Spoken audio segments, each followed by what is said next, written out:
Welcome to First Christian Church and to our Sunday school class, and hopefully you've had a wonderful Christmas at this point in time and been able to share with your immediate family. I know in probably a very different way than normal, but we did get to celebrate the birth of Jesus, which is the most important reason for this season. And we're going to continue on with our studies here in Genesis. We were talking about Jacob and Clementine. Jacob is one of Clementine's favorite Bible characters. Isn't that right, Clementine? She's actually purring because I'm talking about Jacob. And you want to hear about Jacob? Okay, she does. And so Jacob was on the run last we left. Remember, he had stolen the blessing of his twin brother Esau. Esau was born first, so he was supposed to get the blessing, but Jacob pretended to beat Esau. Was being a little naughty, wasn't he? Clementine knows a lot about being naughty, and ended up convincing his father that he was Esau and was able to get the blessing from his father, and the blessing couldn't be given back, so Jacob got it. Esau got mad, and Jacob thought, I better get out of town. So Jacob's mother thought it'd be best if, if he left and went to stay with her brother, which would have been Jacob's uncle, Laban. And he lived in a different part of Canaan at that point in time.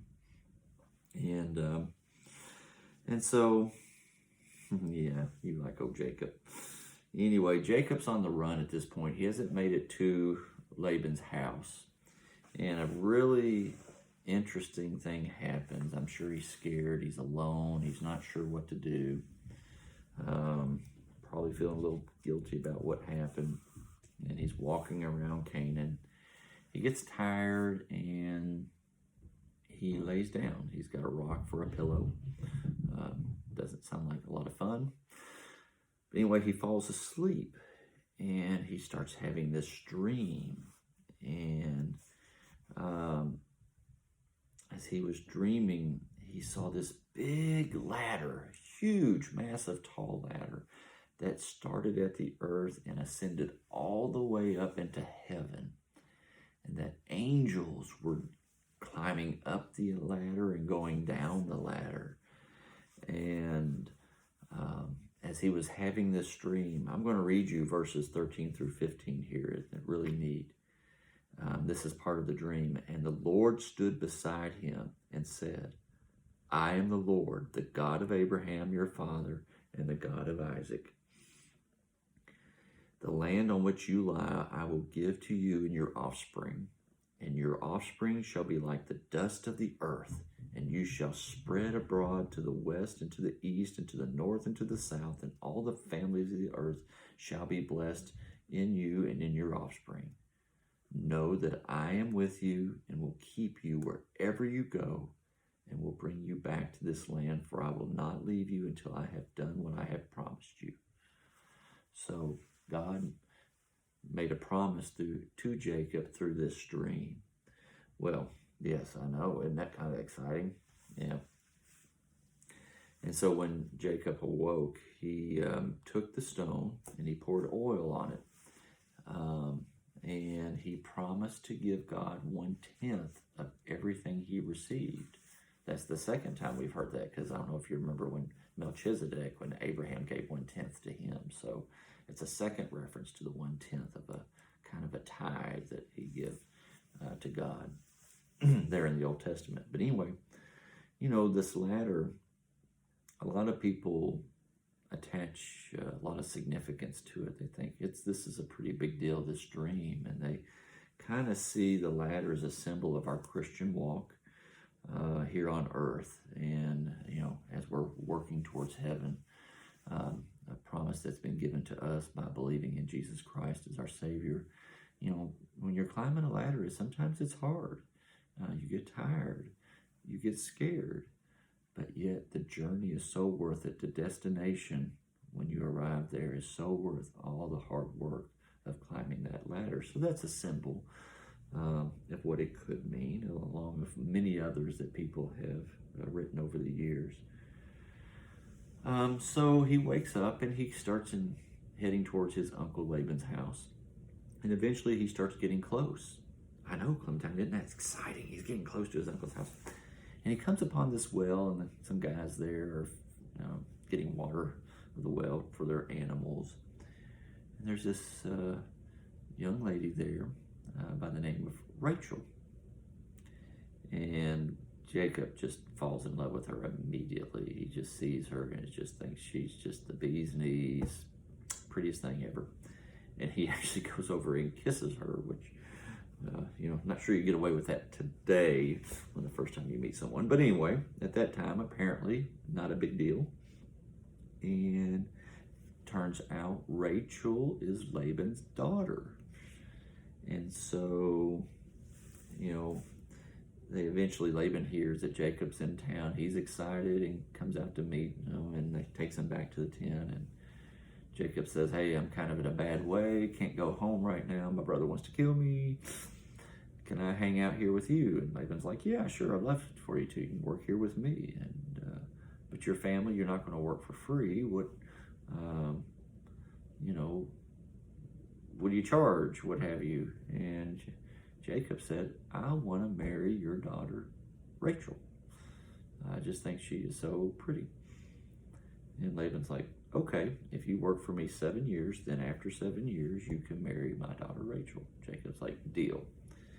And for 7 years, which is a really long time, some of you have not even, just barely been alive 7 years. Think about that. He worked just so he'd have the right to marry Rachel.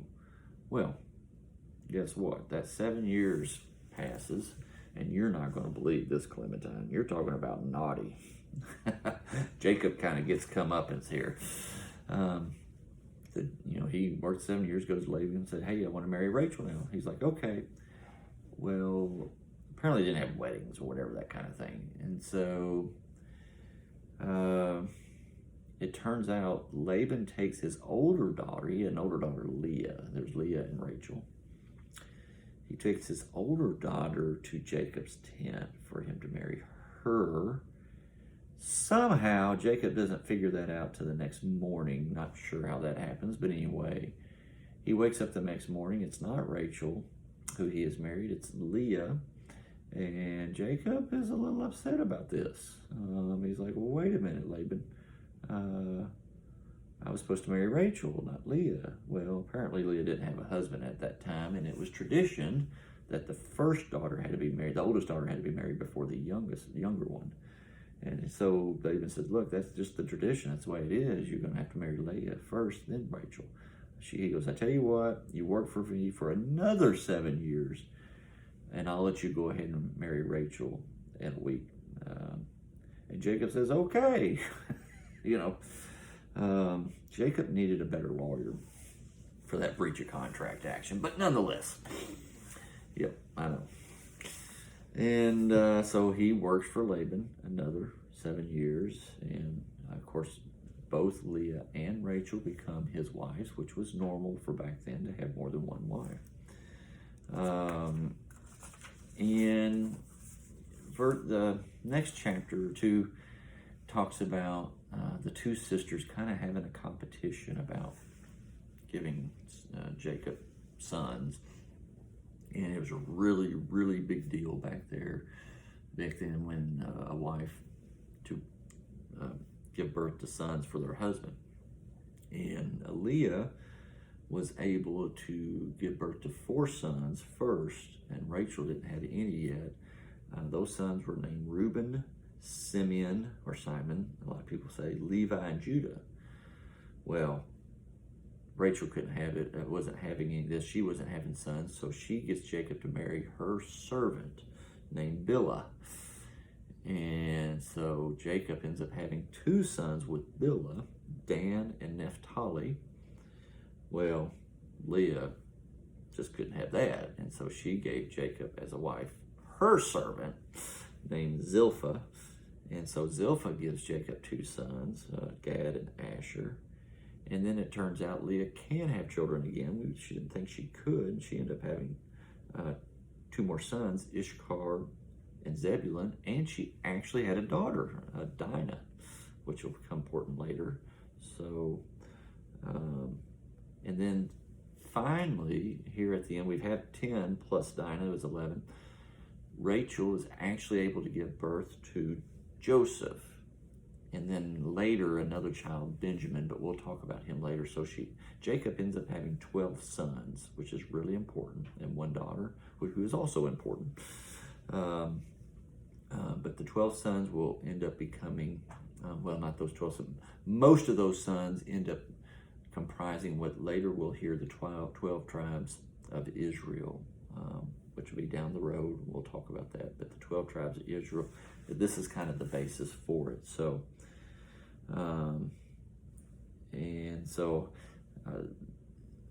the details of all that, we can get into when you're older, and it's a little bit interesting, but just know we've got 12 sons at this point in time for Jacob, and 1 daughter, Dinah. And we're going to leave it there for the lesson. And next week we'll learn about some of the Jacob kind of decides to head out from Laban. We're going to learn a little bit about that story, and we're going to hear about another famous story with Jacob where he wrestles with what we believe is an angel. Can you imagine wrestling with an angel? It's hard enough to wrestle with this cat right here. Plenty time. She always wins. But anyway, so come back next week and we'll talk about that. In the meantime, we hope you're working through finding your way through the Bible. We're up to page 102 today. And I want you to work through just 104, so just 3 pages, 102, 103, and 104. They're a little bit more involved, and give you a little bit more practice about finding your books and your chapters and your verses in the Bible. And I think it's going to really help you and it's going to get a little bit more harder now, or harder now, so I should say. And so we'll see if you're up to the challenge. And again, if you're not up to page 102, that's fine. You work at your own pace, but keep working and keep trying, because it really will help you with your journey through this Bible, this worthwhile book. So God bless. I hope you had a wonderful Christmas, and I hope you have a happy New Year.